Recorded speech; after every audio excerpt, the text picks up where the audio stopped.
আজকের ব্লগটা হতে যাচ্ছে একটা সারপ্রাইজ অ্যানিভার্সারি ব্লগ। কার অ্যানিভার্সারি ছিল, কিভাবে সারপ্রাইজ দিলাম, কি করলাম সব কিছু নিয়েই থাকছে আজকের এই ব্লগ। হ্যালো অ্যান্ড আসসালামু আলাইকুম, welcome to my another blog. I hope আজকের ব্লগ তোমাদের কাছে অনেক বেশি ভালো লাগবে।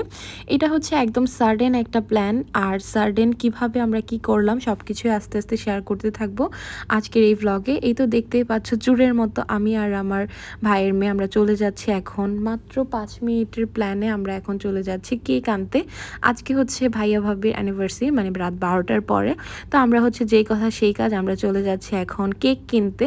যেহেতু আমাদের আগে থেকে কোনো প্ল্যানই ছিল না, একদম 5 মিনিটে জাস্ট প্ল্যান হলো যে আমরা আজকে সারপ্রাইজ দিব তাদেরকে।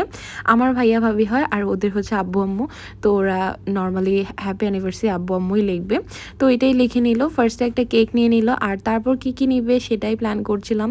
তারপর আরও কিছু পেস্ট্রি অ্যান্ড অনেক কিছুই নিলাম, আর তারপর হচ্ছে ক্যান্ডেলও নিয়ে নিচ্ছিলাম। আর আমরা ক্যান্ডেল নিয়ে খুবই কনফিউজড ছিলাম যে পিঙ্ক কালারটা নিব নাকি ব্লু কালারটা। তো লাস্টে কোনটা নিলাম সেটা দেখতে হলে ফুল ভিডিওটা দেখতে থাকো। তারপর আমাদের যা যা কেনাকাটা ছিল সব কিছু নিয়েই আমরা বাসার উদ্দেশ্যে রওনা দিয়েছিলাম। তারপর মনে হলো মাঝ রাস্তায় গিয়ে আমাদের একটু ফুল নিলে ভালো হয়। ফুলের যে পরিমাণ দাম ভাইরে ভাই, মানে একটা ফুলের দামই 30 টাকা 40 টাকা করে। এত কেন, মানে ফুল দেখলে তো সবই কিনে নিয়ে যেতে মনে চায়, কিন্তু এত পরিমাণ দাম সে কারণে আর এত বেশি ফুল নেওয়া হয়নি। জাস্ট আমরা 2টা গোলাপ ফুল নিয়েছি, আর সব ফুল নিয়ে আবার তাড়াহুড়ো করে চুরের মতো বাসায় চলে আসি। আর বাসার নিচে এসে উর্বি খুবই ভয় পাচ্ছিল, কারণ যদি ভাইয়া বাসায় ঢোকার সময় দেখে ফেলে তাহলে খুবই ভয়ঙ্কর অবস্থা হয়ে যাবে। তো আমরা হচ্ছে চলে যাচ্ছি এখন আমাদের বাসায়। আমরা যেহেতু সেম বিল্ডিংয়েই থাকি, তো সেরকম কোনো প্রবলেমই হয় না। তো আমাদের বাসায় এসে সব কেক টেক সব কিছু রেখে চলে গিয়েছিল। আর ওই দিন হচ্ছে আমি ভাইয়াদের বাসায় ছিলাম।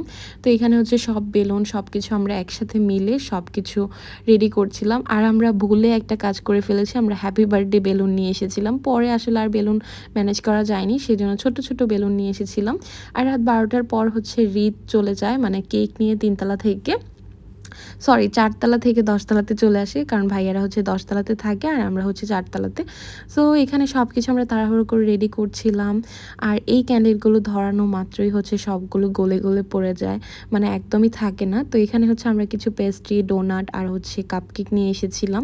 এবার হচ্ছে ভাইয়া ভাবিকে সারপ্রাইজ দেওয়ার পালা, বাট ওদেরকে কি বলে নিয়ে আসবে সেটাই বুঝতে পারছিলাম না। তারপর মিথ্যা কথা বলে আনি যে উর্বির হচ্ছে শরীর খারাপ।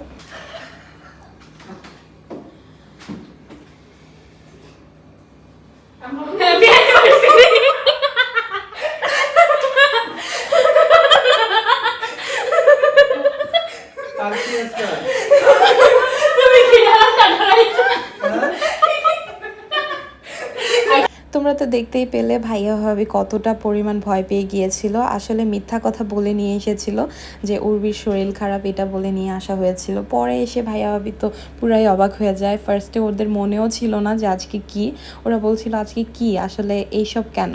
পরে বললাম যে আজকে হচ্ছে আপনাদের অ্যানিভার্সারি, ভুলেই গিয়েছেন নাকি।